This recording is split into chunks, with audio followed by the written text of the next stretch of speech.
अब अमेरिका में रहने वाले इमिग्रेंट्स के लिए एक और मुश्किल बढ़ गई है।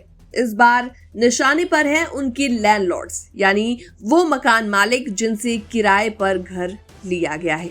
ट्रंप प्रशासन अब लैंडलॉर्ड से सीधा बोल रही है, अपने किराएदारों की पूरी डिटेल्स हमें दो। इसमें शामिल है उनके rental agreements, ID cards, family information और यहाँ तक कि कौन कौन उनके साथ रहता है, ये भी बताने को कहा गया है। अटलांटा के एक रियल एस्टेट वकील एरिक ने बताया कि उनके कई क्लाइंट्स को USCIS की तरफ से ऐसे सरकारी नोटिस मिले जिनमें टेनेंट्स की पूरी फाइल मांगी गई है, लेकिन ये नोटिस किसी जज ने साइन नहीं किया है। ये सिर्फ एक अफसर के सिग्नेचर इसमें देखे गए हैं। अब सवाल उठता ये है कि क्या ये वाकई कानूनी है? कई लीगल एक्सपर्ट्स और हाउसिंग लॉयर्स का कहना है कि लैंडलॉर्ड्स पर दबाव डाला जा रहा है, जबकि ऐसे डॉक्यूमेंट्स कानूनी रूप से जरूरी नहीं है जब तक कि किसी जज ने उस पर साइन न किए हो। अगर लैंडलॉर्ड्स ऐसी जानकारी दे देते हैं तो वो फेयर हाउसिंग एक्ट का उल्लंघन कर सकते हैं, जिसमें कहा गया है कि किसी की नेशनैलिटी या रंग के आधार पर डिस्क्रिमिनेशन नहीं होना चाहिए। तो ऐसे में एक यूनिवर्सिटी के प्रोफेसर का कहना है कि असली खतरा ओवर कंप्लायंस का है, यानी लैंडलॉर्ड डर के मारे ये सोच ले कि उन्हें ये जानकारी देनी है, जबकि जरूरी नहीं है कि ऐसा उनको करना है।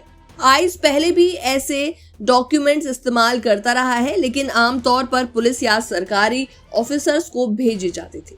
मकान मालिक को ऐसे डॉक्यूमेंट्स पहले कम ही मिलते हैं।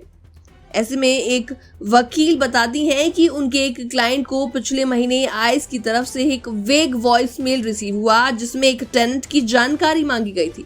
उन्होंने अपने क्लाइंट से साफ साफ कहा, कॉल बैक मत करना।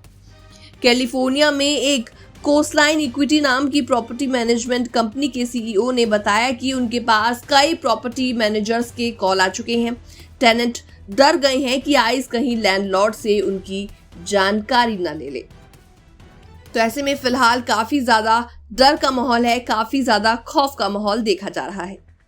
USCIS का कहना है कि ये डॉक्यूमेंट्स लेजिट हैं और अगर कोई लैंडलॉर्ड इन्हें इग्नोर करता है तो उन्हें लीगल पेनल्टीज का सामना करना पड़ सकता है। लेकिन लीगल प्रोफेसर्स का कहना है कि जब तक कोई जज इसका आदेश नहीं देता तब तक इसका पालन करना जरूरी नहीं है। असल में ये डॉक्यूमेंट्स एक रिक्वेस्ट की तरह है, लेकिन इन्हें ऐसे लिखा जाता है कि लैंडलॉर्ड डर जाएं और टेनेंट की पूरी जानकारी दे दें, वो भी बिना सोचे समझे। अब इमिग्रेंट फैमिलीज के लिए खतरा है कि अगर उनके लैंडलॉर्ड्स ने उनकी जानकारी सरकार को दे दी तो उन्हें बिना किसी वार्निंग के आइस के रेड का सामना करना पड़ सकता है।